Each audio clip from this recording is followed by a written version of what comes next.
This is Brad Keithley, Managing Director of Alaskans for Sustainable Budgets. Welcome to the weekly Top 3, the top 3 things on our mind here at Alaskans for Sustainable Budgets for the week of October 20th, 2025. The weekly Top 3 is a regular segment on The Michael Dukes Show. The show broadcasts on both Facebook Live and YouTube Live, as well as via streaming audio from the show's website, weekdays from 6 to 8 a.m. I join Michael weekly in the first hour of Tuesday's show from 6:10 to 7 a.m. for a discussion between the two of us about our 3 issues. We post the podcast of our discussion following the show on the Alaskans for Sustainable Budgets Facebook, YouTube, SoundCloud, Spotify, and Substack pages. Also on the Alaskans for Sustainable Budgets website, as well as the project's page on national blog site, medium.com. You can find past episodes of the weekly Top 3 also at the same locations. Keep in mind that in addition to these podcasts, during the week, you can also follow and participate in the discussion with us of these and other issues affecting Alaska's fiscal and economic condition by following us on the Alaskans for Sustainable Budgets Facebook page and through our posts on Twitter and Blue Sky. This week, our top 3 issues are these. First, following up on recent comments by House Speaker Bryce Edgmon about the situation in Western Alaska, we ask whether that's the final straw that will break the PFD. Second, we use a recent op-ed from House Minority Leader Mia Costello to demonstrate that it's not just the Democrats that push spending without saying how they will pay for it. And third, having read the second in his series on the Permanent Fund, we ask whether MustRead Alaska's John Faulkner should just start over. And now, let's join Michael. We're going to get into this here and get started this morning. Brad, you got some delicious topics for today, to say the least. Let's get started with it and start talking about it. Where you start off by asking the question, is this the final straw that breaks the PFD? And by this, I'm assuming you're talking about the typhoon and the incidents in Western Alaska. I am. I've read almost all the stories. I'm sure there's a couple I missed, but I've read almost all the stories about the events in Western Alaska and the consequences in Western Alaska. There's one place, though, that picked up some things that I'm not seeing anyplace else, and they're very important. Nat Hertz did a story in his Northern Journal entitled "We're in God's Hands Now," and it was a reporting from on the scene. He happened to be in Western Alaska. He was reporting from on the scene, talking to various survivors of the storm and talking to various people who came in to help with the storm. And he talked to Bryce Edgmon.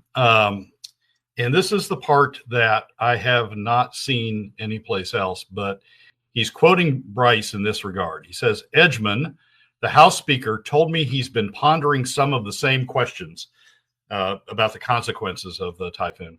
While the impact of the storm was regional, quote, to quote Bryce, the scope of this is very much statewide, he said, citing Alaska's tight budget. The state, he argued, does not have enough money to pay a large permanent fund dividend checks to residents, while also meeting its obligations to match aid money from the Federal Emergency Management Agency, typically 25% of the total cost. You think about the enormity of the expense involved in all this and what it could do to Alaska's fiscal future, Edgmon said. It's going to be transformative in ways that we don't know yet. It's too early to take action, of course, he added, but he said it's not too early to start to think in those terms. And as I pondered and looked at numbers about what the potential costs of dealing with the typhoon and the aftermath are out in Western Alaska, he very well could be right. We're down to a point over the next decade if no additional revenue sources are developed And if spending continues to go, even at the rate of inflation, the numbers get more wild if it's higher than the rate of inflation. But if spending goes even at the rate of inflation over the next decade, we're going to be down to about $500 billion from the PFD using the leftover PFD approach. That's about 13% of the POMV draw that's going to be available for the PFD under the current approach that we're taking. Right. It's not hard to imagine that people are going to, when you start piling on and say, oh, we need climate resilience, we need a bunch of things to deal with the consequences of the storm, not only reconstructing the villages if we decide to do that, or in whatever manner we decide to deal with the damage that's been done, but dealing with the consequences, the ongoing consequences. And some are already talking about establishing a climate resilience fund, the state establishing a climate resilience fund in the wake of both the storm and the federal government sort of wind down of FEMA. When you start putting the numbers together, you can easily see that if they focus it on the PFD, if they take it out of the PFD, you can easily see that $500 million that toward the end of the decade is what we have left for the PFD. You can easily see that, slipping away. So I think, the storm and the consequences of the storm and the potential that people will talk about for additional storms and needing to get ready for that and spend in anticipation of that, or establish the climate resilience fund and save in anticipation of those costs. I think it very well could be the straw that breaks, if we don't develop alternative revenue sources, it very well could be the straw that breaks the camel's back on the PFD. PFD's sort of been sitting there hanging on by its fingernails. And right. if we throw all these costs at it, particularly if FEMA doesn't, Governor Dunleavy's asked for the feds to cover 100% of the cost instead of just 75%. But particularly if the feds don't cover that 100%, if they leave 25% to the state and the FEMA support expires at some time, we don't get additional federal dollars to deal with it. I think you can see that slip away. The irony of it is, and this just infuriates me sometimes when I think about it. The irony of it is we are taking it off the backs. We'll be taking that money out of the hands of the very people we claim that we're saving or that we're dealing with, the bush. Yeah. I mean, we'll be driving. One of the things of using PFD cuts as opposed to more equitable, more fair revenue methods. One of the consequences is you drive people into poverty. I mean, you've got people who are near the poverty line, above the poverty line when we have the full PFD. They're dropped below the poverty line when we cut the PFD, and so we're going to be driving the very people that we claim to be concerned about, that we claim to be focused on. We're going to be driving a segment of that very population into poverty by in structuring the payments, in structuring the way that we provide revenue for those payments out of the PFD. And in terms of statewide, it's going to be middle and lower income Alaska families that are going to pay, that are going to bear the bulk of it. Top 20%? No. Non-residents? No. Oil companies paying up to their constitutional max or constitutional mandate? No.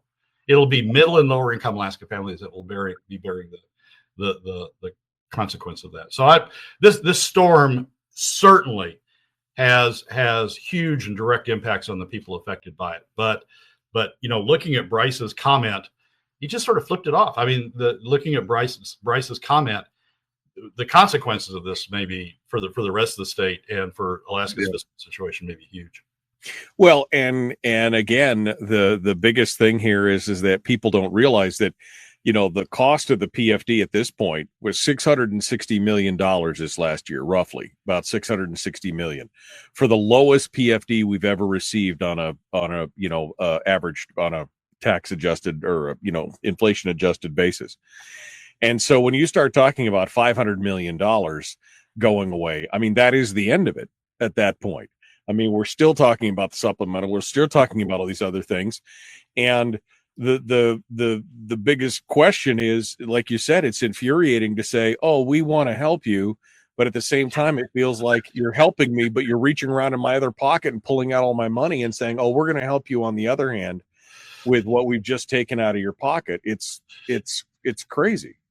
We're going to help you by throwing you into poverty, throwing a segment of you into poverty. Right. That's just when you think about the consequences in that fashion, it's just top upside down. I mean, we're going to help you. We're going to help people by taking money out of your pocket, not the state as a whole, not the top 20%, not the oil companies, not the non-residents. We're going to take money out of your pocket and recycle it and tell you we're helping you. This is we're helping you by putting you into poverty. Feel good about it because we're helping you. We're going out. We will be there. We will be there for you after we put you in poverty. Just know that we'll be there for you. And it's just, I mean, it was a perfect opportunity, frankly, for Bryce to say, look, this situation has statewide consequences. We're going to need to think about how we finance it. We're going to think about how we spread the burden across the state. We're going to need to think about how we do this in an equitable way. Not mention taxes, not mention, if he doesn't want to mention the T word, not mention the T word. But at least talk about it in broader strokes, broader revenue sources. It's going to impact the state as a whole. We're all going to have to come together. We're all going to have to contribute. No, I mean, he targets the PFD. He says the state, he argued, does not have enough money to pay a large permanent fund dividend checks to residents while also meeting the obligations to match aid money. He's targeting the PFD. And so it's just, I mean, well, that's the thing. He doesn't even talk about any other option. Nothing about tightening government's belt, nothing about, looking for new sources of revenue, nothing about anything else. He immediately goes for the throat and goes for the kill on the PFD. I think that's what you're saying there. Yeah. It's like, I mean, Bryce is fully in on this notion that the PFD is just a pot of money waiting there for the legislature to use. And boy, aren't you lucky we haven't used it yet, but we're just sort of sitting there waiting for a thing where we need to use it. And boy, this is probably the thing where we're going to need to use it. It's been a pot of money available that the state's entitled to, a pot of money that the state ought to take. Nothing. And the other irony of this is I think Bryce's district includes Hammond's home. And I think it's the same district plus or minus that Hammond used to represent in the legislature when he was a state representative and a state senator. So you have his successor or nearby successor, because he's certainly out in that area, nearby successor being the one that ultimately plunges the knife into the gut of the PFD, and the concept that Hammond had that it's the people's share of the state's commonly owned wealth. But it just, I mean, the directness of the state, he argued, does not have enough money to pay large permanent fund dividend checks to residents, and then to tie that directly to what the state's going to have to be paying out to deal with the typhoon was just stark to me. Yeah, well, and I don't know if he's even doing it, Brian's saying, because he can look like a hero. I don't even know if he's saying it because he wants to look. I think they just want access to the rest of that money. This is the perfect opportunity. This is the perfect storm, pardon the pun, to basically reach in there and swoop in there and take it, if just for this one time this go around. But see, once it's gone, then it's assumed that you'll never get, then they'll know that you won't squawk next time because we've already taken it. And we've said we had to take it for the thing. And next year it'll be like, oh, well, that's gone. We've already taken that. And now we're using it to spend it on more important things. Yeah. And it's going to turn into, I've read too many op-eds and commentaries now about the Climate Resilience Fund. It's going to be, we need to spend this right now on this particular storm, but look at the combination of the storm that hit up north and the storm now that's hit near Bethel. And we're going to have more of these storms coming in. No doubt we are. We're going to have more of these storms coming in, and we need to have a way of paying for them that doesn't interfere with the rest of our spending. And so we need a climate resilience fund. And I can easily see this transitioning from oh, we need all this right now. We're going to need it to deal with the consequences of the storm. And then as that gradually wears off, oh, we're going to need it to build up the climate resilience fund for the next time. So I think this could be, I mean, it shouldn't be. It shouldn't be. We ought to be talking about ways to pay for this that everybody, truly everybody in the state chips in, including non-residents, that everybody chips in to pay for it. We ought to be talking about that. But but he's not talking about that. And if we don't talk about that, you can truly see that this is the straw that finally breaks the PFD. Brian, he has a solution to this. He goes, just name the power cost equalization fund to the climate resilient fund and you're done. There you go. That's the answer that we're looking for. But you're right. I mean, I think they've been looking for an excuse to be able to spend the PFD because, again, in people's mind, the first year that the PFD is gone will be the last year that they'll expect it. Right? I mean, because then the following year, they'll be like, okay, well, we didn't get it this year. Some people will be like, well, we'll get it next year. But a lot of people will be like, once it's gone, it's gone. And so I think that they're actually looking for, I think it's actually where, I think that's what they're looking for. They're looking for an excuse to get it done. It's almost, Michael, as if it's money that's burning a hole in their pocket, right? It's money. It's money that they think the state legislature is entitled to direct. It's not the citizens of Alaska's share of the commonly held wealth. It's money that's the state legislature's direct. And it's almost like, oh my gosh, we haven't come up with a reason yet to spend it all, but it's like loose change in your pocket, or like that last 20 that you've got, in Canadian before you cross back over the border, or it's just burning a hole in your pocket. So we got to get rid of it. And it's almost like you're looking for an excuse to get rid of it. So I'm reading a lot into these 3 paragraphs. I understand that, but It's these 3 paragraphs with all of the talk about the climate resilience fund and all of the talk about, the state ought to take this on as a big priority, putting that all in. None of those talking about revenue sources other than the existing revenue source. So all of that together just seems to be an arrow that's pointed toward this particular solution. Right. Welcome back to the program. We're continuing the Brad Keithley, Alaskans for Sustainable Budgets, and the weekly top 3. Number 2 of the weekly top 3 is that it's not just the Democrats that propose spending without saying that they're going, how they're going to pay for it. Who pays, right? That's been our big question, Brad, on a lot of this. But it's not just the Democrats who are just like, let's spend it. La, la, la, la. I mean, it's like, it's everybody. Yeah. So there's an op-ed by Mia Costello, who I generally like, but sometimes I get irritated with, and this is one of those times. The op-ed is "The Alaska Gas Line Project is a transformative opportunity, which we must seize." And it's an op-ed that focuses on the recent formation of the Alaska Gas Line Caucus in the legislature, particularly among the minority members in the House in the legislature, and their focus on things the state must do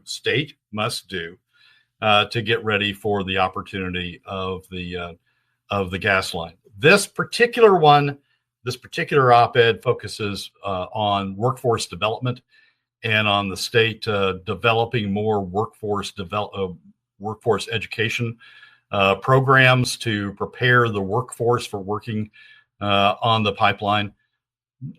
Not a bad use of state funds if we have a whole bunch of surplus funds, but we don't.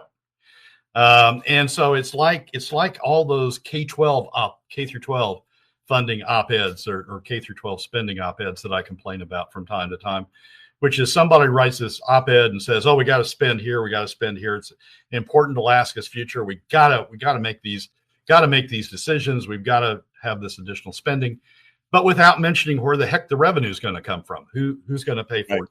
Right. This one is Mia saying, "Oh, we got to develop these additional educational opportunities. We got to develop these additional programs."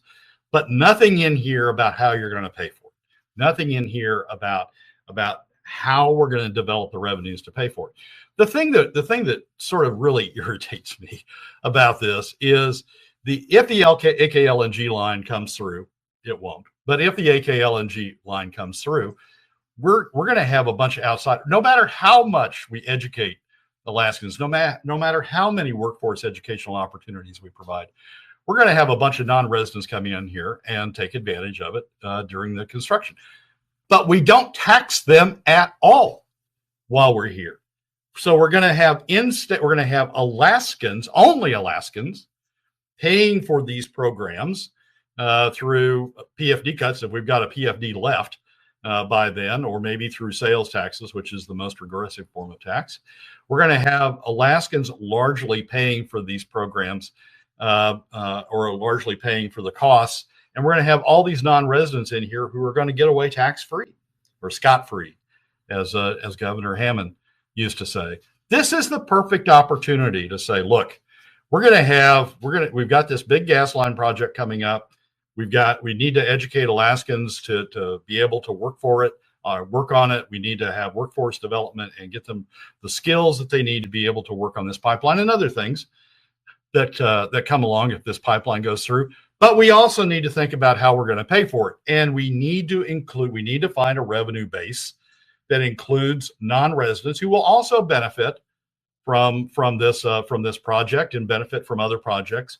We need to develop a revenue base that will also have non-residents and all Alaskans, including the top 20%, contributing toward the costs of it. There's nothing in this op-ed, just like in the K through 12 op-eds that I complain about a lot. There's nothing in this op-ed that even remotely talks about the revenue side and who's going to pay for it. It just leaves it by implication to how we're currently doing it, which is Alaskans only paying for these costs by by paying for it through the PFD. It's not just me. I mean, as I went through the papers this week up in Fairbanks, the Fairbanks North Star Assembly sets. There's an article by Jack Barnwell in the Fairbanks Daily Newsminer. Assembly sets initial legislative capital priorities for 2026. And then there's an op-ed by the Fairbanks Daily Newsminer editorial board, enrollment, the headline of which is enrollment in the FNSB school district is down. Now what? And the now what, as you go through the op-ed, is we need to spend more to make the Fairbanks, the declining enrollment, to make the school that's losing people more attractive. We need to spend more to make it more attractive, make it more costly to drag people back in that are running away from it. I mean, you can pick up any paper in the state virtually and go through it and find these op-eds about, oh God, we need to spend on this, we need to spend on that, we need to spend on the other thing, we need to spend down this, we need to be farsighted, and we need to be, getting our workforce ready in the case of MIA. But nothing in any of those, Republican or Democrat, local, state, nothing in any of those about how they're going to pay for it. No contributions on their side about how they're going to pay for it. If I were the legislative delegations from these regions, I would say, okay, here's your list of priorities. Now, give me your list of how you're going to pay for them. Give me your list of revenue measures that you propose to pay for these things, and tell me how much I'm going to need to raise in each of those, or how much you propose I raise in each of these revenue measures to pay for it. Tell you what would happen if you had to, if you did that. You said, and you would say also, you can't include the PFD. You can't include PFD cuts. I tell you what, the list of the things they want would go down dramatically, would go down quickly. Oh my gosh, you want us to pay for it? We have to come up with ways to pay for this. It'd go down dramatically. So we're getting all these shots from Republicans, from Mia Costello.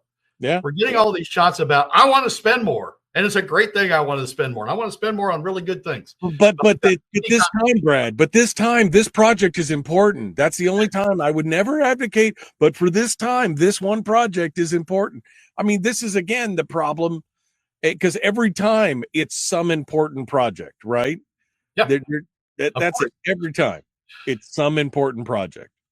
Of course. Well, if it's important, then pay for it. If it's important to the state as a whole, I mean, so Mia's op-ed and the other op-eds go on about how important this is to the state as a whole, how important it is to the state's people.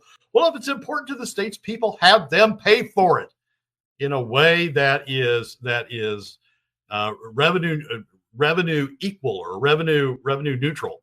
Have them pay for it in a way that is appropriate to the statewide benefit. Have non-residents contribute to it. You know, the cost of Alaska government that we're paying for through PFD cuts, the burden borne by Alaskans of the PFD cuts would be 10 to 15% less if we had non-residents contributing.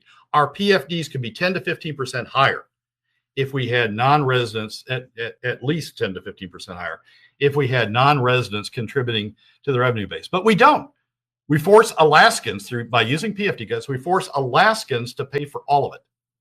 And that's just, I mean, talk about suicide economics.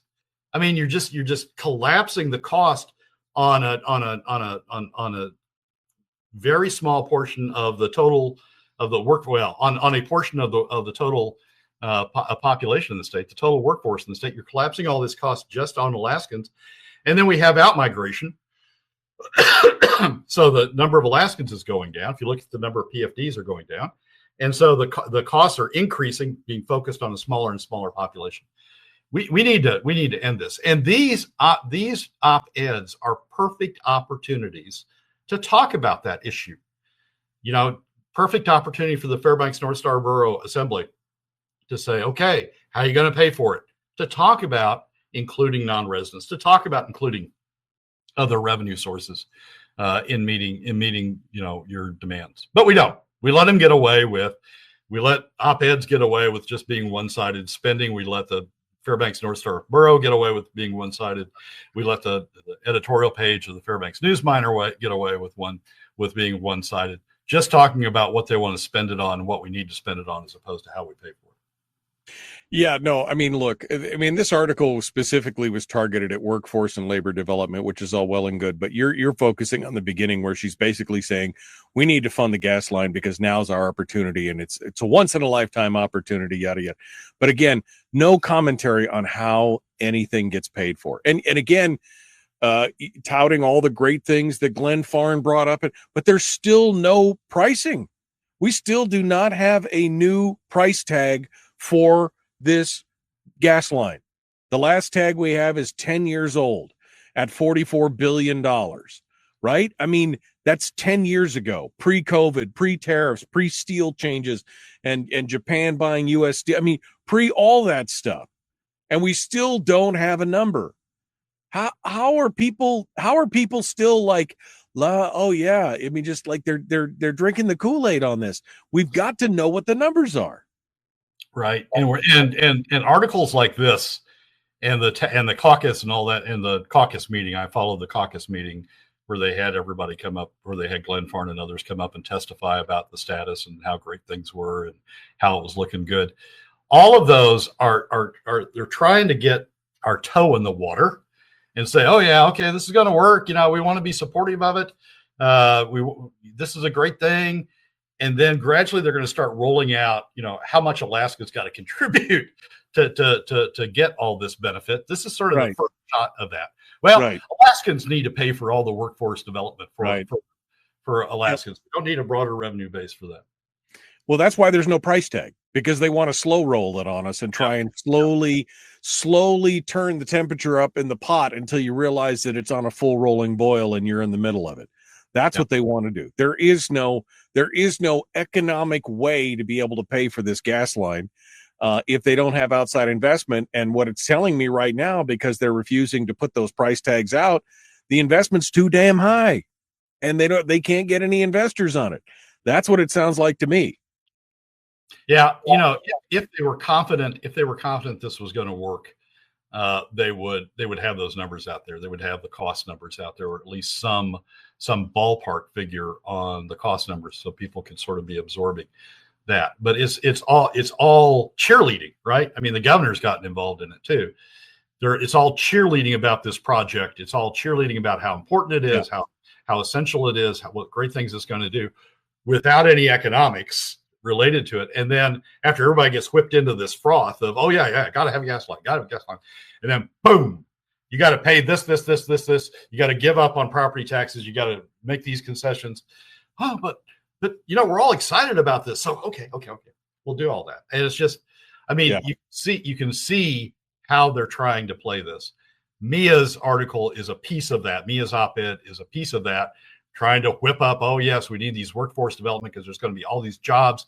The state needs to get ahead of it, needs to be educating people now. And it's all going to be great. We're going to get these programs out there. How are you going to pay for it? Yeah. And there's just radio silence on it. Well, that's the thing. There's such a fervor going on, and everybody is all frothing at the mouth, and they're all ready. But the problem is that it's going to be more of the same because we can't get the economic part of it right, and just because it can't be done.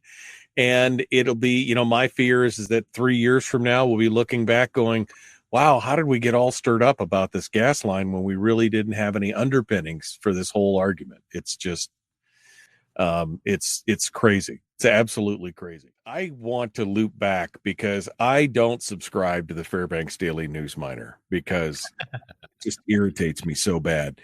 Did you say that they literally have an article saying that they have a drop in school enrollment and their answer is to spend more to attract those people back? Is that what you say?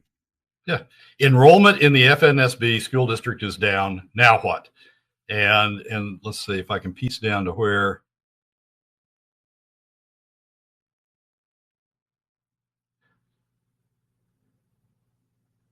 So they have a list of solutions. Looking inward, make public schools more appealing, expand specialized programs, improve student engagement and outcomes by investing in modern and relevant curriculum, recruit and retain high quality educators, competitive pay, professional development, supportive environments, enhanced communication with, it just goes on. That's all the stuff that they said that they've been doing. We're getting the cutting edge curriculums, and we're doing the best to get the retained teachers, and we're doing the best for training. Barbara Haney said, surprised you didn't pick up on the request by the Fairbanks North Starborough School District to build a new middle school.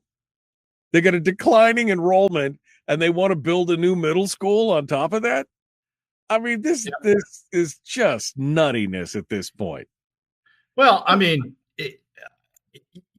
but it's Fairbanks North Star because I happened to be looking at the news miner when I was preparing for the show. But I could go to Anchorage and see the same thing. I probably could go to Kenai and see the same thing. These list of priorities, these list of proposals on how to deal with school issues or how to deal with any sort of other issues. It's just spend more in this way. And maybe sometimes you'll see, maybe we ought to cut someplace, but without specifics on where to cut. Maybe we just ought to cut someplace theoretically, but nothing on how you pay for it, on how you positively come up with additional revenue to pay for it. And it's usually we want the state to pay more, right? Right. The Fairbanks North Star Borough Assembly sets initial legislative capital priorities for 2026. Well, those were all they want the state to pay for it. So it's I get it. When you think you have an open-ended pot of money, you just list a bunch of things. I prioritize. This is the most important thing, but you don't think through, the pluses and minuses of how you're going to pay for it. You just list things.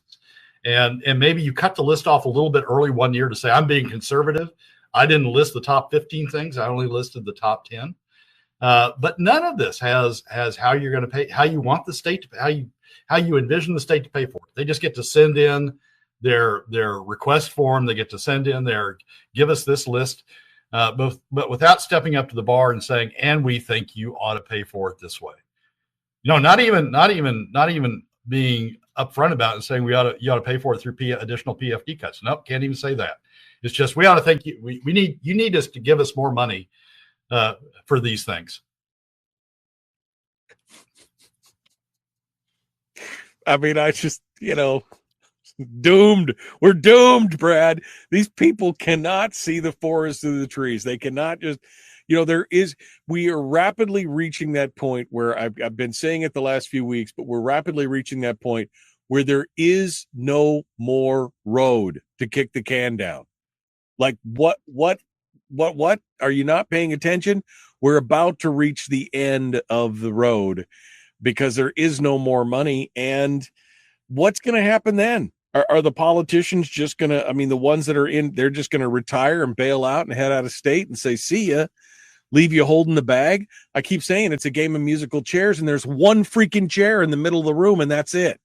And I guarantee you Alaskans aren't going to get their seats in that butts in that seat. It's going to be the politician going to be the last one standing when it's all said and done. Did you see that Andy Josephson's retiring? I did. I saw that. Yeah, I saw that. I mean, if he's getting out of town, that's an indicator of something. Yeah. I'm not quite sure what, but he was co-chair of finance. Is co-chair of finance. Will be through this coming year, but not running for re-election. Maybe reality in the role as co-chair finally caught up with him, that he's saying, "Oh shit, I don't want to be here for what's coming next." Yeah. Well, and maybe that's it. Maybe this is the perfect opportunity to bail out and be like, let me pull the ripcord on this before things get really gnarly. Because that's what we're looking at. Rats fleeing a ship, says Brian. That's exactly it. You get Stevens is going to bail out. Josephson's going to bail out.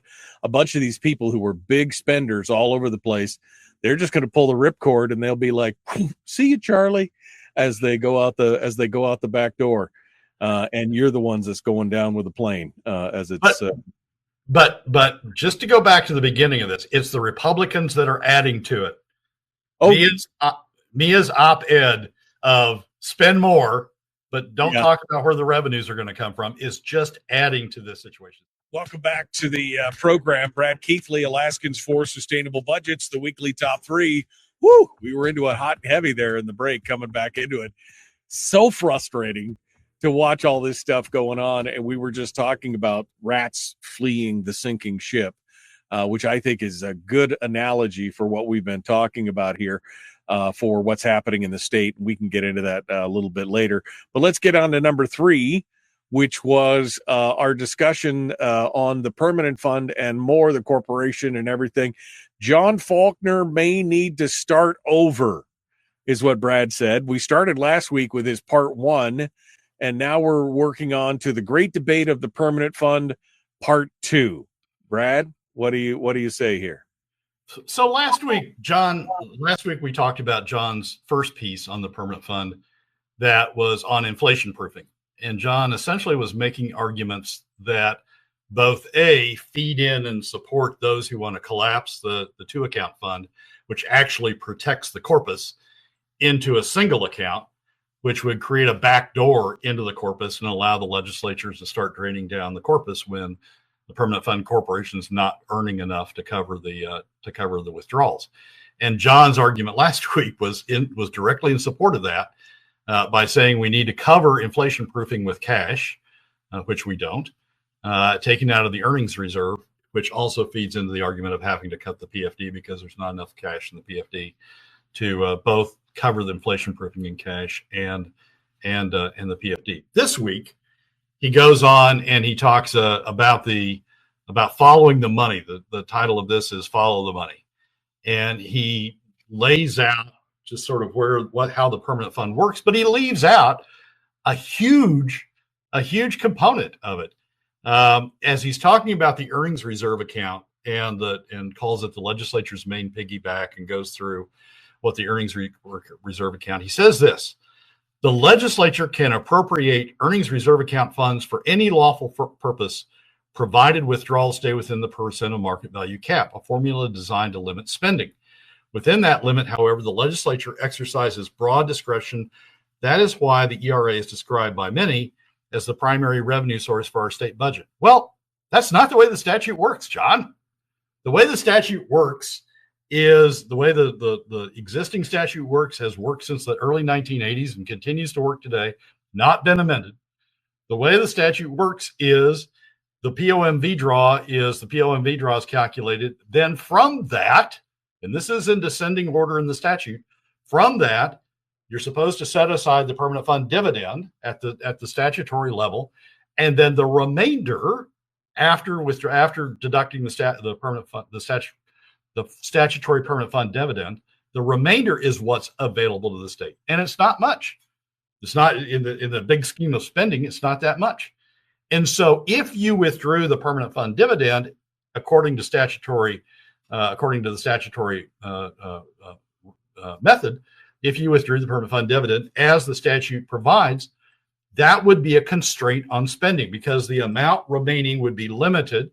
The amount remaining that the legislature would have would be limited, and we'd begin to see some constraints on spending because you'd have to talk about raising revenues other ways.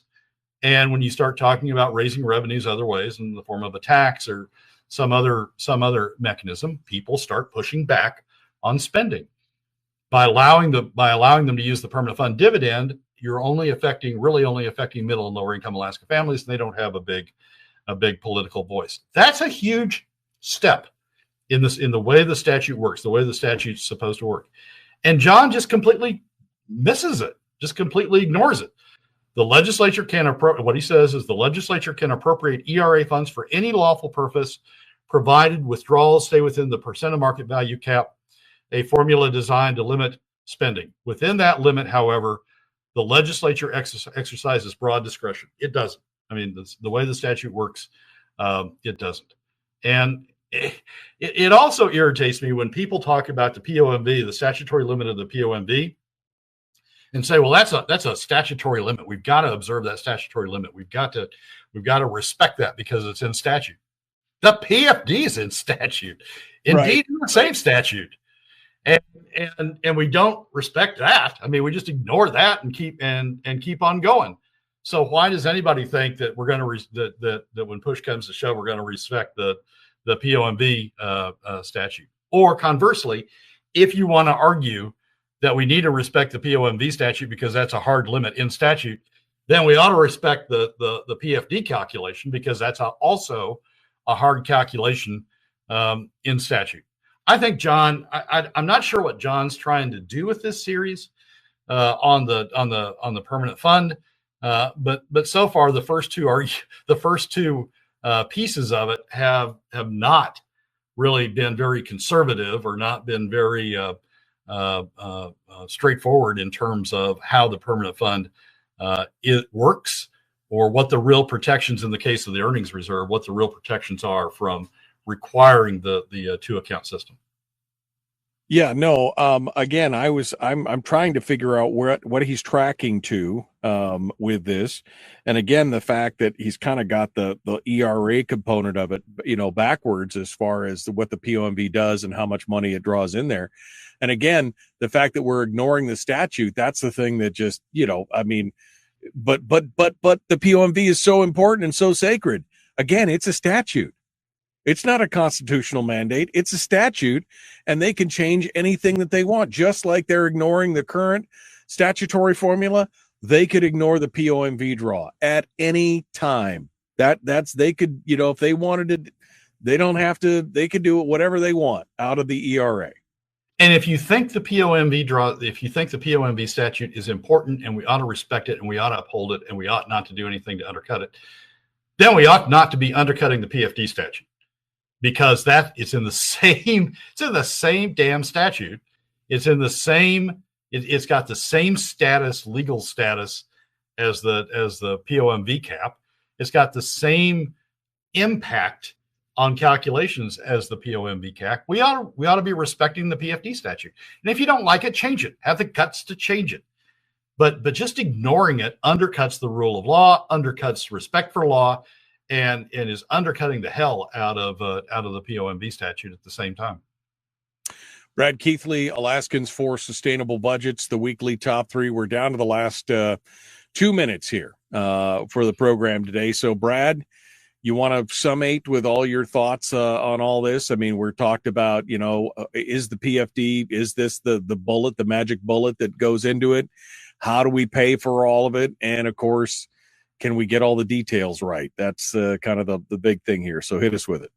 We don't have responsible fiscal policy in the state. We don't have legislators who talk responsibly about fiscal policy on both the R side and the D side. We don't have people who, when they write articles about, the permanent fund or other things, who don't think responsibly about the fiscal policy in the state. We have Bryce, going back to the first segment, we have Speaker Edgmon, who is, just saying, as a matter of fact, that it looks like we're going to have to cut the PFD more, as opposed and take money out of the pockets of the very people we're trying to help, take money out of middle and lower income Alaska families, take money out of take dollars out of Bush families, throw some Bush families into poverty, which is what cutting the PFD does, to throw some Bush families into poverty in order to help. When you've got a broad array of other revenue sources, the top 20% contributing an equitable share, oil companies getting old tax rates back up to the constitutional mandate, non-residents, when you've got a broad array of other revenue sources that could help contribute to it and reduce the impact on middle and lower income Alaska families, and reduce the impact on the very people you're trying to help, the people from the Western Alaska communities that have been impacted. We don't have people who talk responsibly about fiscal policy. They just come in and say, I want to spend, or I just look past the PFD statute and let me have all that revenue. We've got to have people, we've got to have candidates, we've got to have legislators that think and talk responsibly about fiscal policy in the years ahead, because it's going to become even more important. I mean, at this point, fiscal policy, what is that? I mean, this is a year-to-year thing, Brad. I mean, they're like running from one house of fire to the next. There's no planning ahead. That's like, what is this year's crisis, and can we go through it and keep going? That's the issue. There is no planning ahead, and of course, that also means that they have no qualms taking whatever money's on the table, and they just want to keep taking it at this point. Final thoughts here for you. Well, yeah, it is that, Michael. I mean, they're just sitting year to year. That's exactly right, and it's the crisis of the moment, and they've just let the PFD sit there as a pot. And John's column just sort of reinforces that. Now, you just let the PFD sit there as a pot, and I'll go dip in that for this because this is important. I'll go dip in it for this. This is important. I'll go dip in it for this because this is important. Instead of treating it as a structured piece of the overall state fiscal policy, they've just opened the door to it and started dipping into it. These are the same people who say we really want to. We should combine the two accounts, the two permanent fund accounts, into one. And trust us, we won't dip into that because we'll be, governed by these strict rules. At the same time that in those strict rules are opening up a back door, they're creating a back door to be able to get into the corpus. So, if we can't trust them in how they've treated the PFD, if we can't trust them in how they've treated a statute, I don't think we ought to be trusting them with respect to anything else. Where they tell us where the response is, trust us, we won't do that.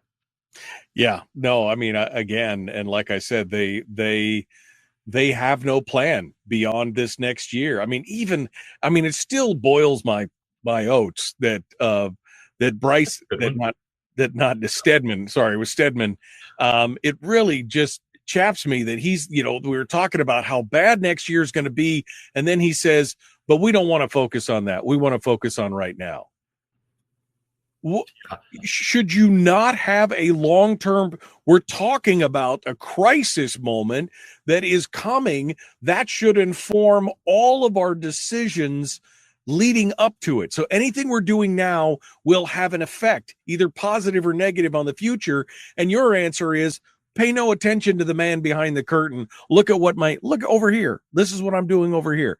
I mean, literally at a press conference, he said that. And I'm like, what is going on? Well, and who you would want to be leading the discussion on that would be the governor, and the governor's checked out.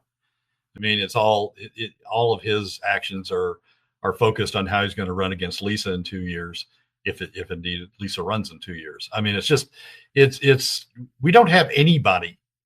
We don't have anybody who's focused on fiscal policy. And you look at the 11 candidates or 12 or 13 or 25 or whatever, however many candidates we got for governor now, and none of those are focused on fiscal policy. They're not focused on the whole. You know, you got Bernadette talking about the PFD.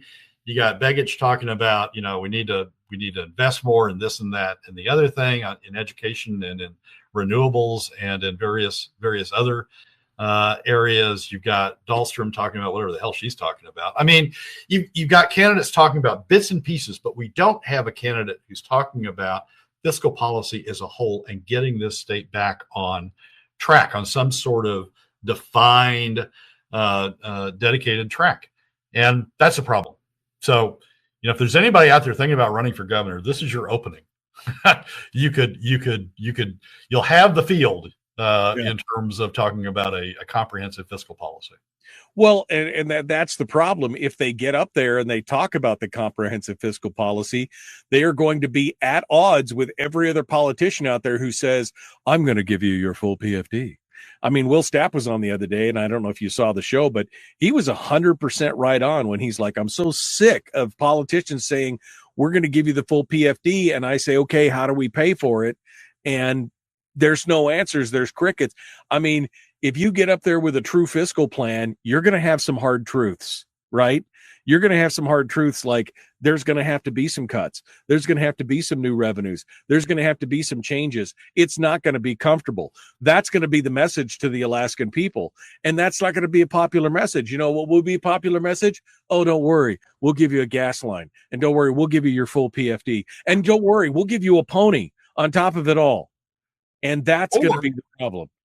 Or in the case of Begich, I mean, we're going to give you education. We're going to increase K through 12 spend. Right. How are you going to pay for it? How are you going to pay for it, Tom? Yeah. I don't know. They're not even honest. Those people aren't even honest in saying, I'm going to take away your PFD because that's the only way I've got to pay for it. Yeah. Exactly. But they don't want to say that. So it's just, I'm going to give you, or in the case of Mia with her op-ed, I'm going to give you, without saying how they're going to pay for it, without doing the right hand of the ledger at the same time you're doing the left hand. Oh, I'm so glad we have these little conversations, Brad. I'm just so glad. I can eliminate all the salt from my diet for the rest of the week at this point. All right. Thanks, Brad. I hope you enjoy your final days there in Cape Breton. And I don't mean final in the way. I hope you enjoy your final days. I hope you enjoy your last few days there in Cape Breton. Enjoy yourself. Appreciate you come on board and thanks for sharing with us. I mean, again, it's brutal, man. I don't know what to do. We just got to keep pumping the pump. I guess that's all we can do. Yep. Exactly right, Michael. That's our role to keep identifying where the goal should be. Yeah, town criers. That's what we are, town criers with less hair. All right, we will see you. We will see you next time, Brad. Thanks so much. Appreciate it. As always, thanks for having me, Michael. Well, that's a wrap for another week's edition of the weekly top 3 from Alaskans for Sustainable Budgets. Thank you again for joining us. Remember that you can find past episodes on our YouTube, SoundCloud, Spotify, and Substack pages, and keep track of us during the week on Facebook and Twitter. This has been Brad Keithley, Managing Director of Alaskans for Sustainable Budgets. We look forward to you joining us again next week on the Weekly Top 3.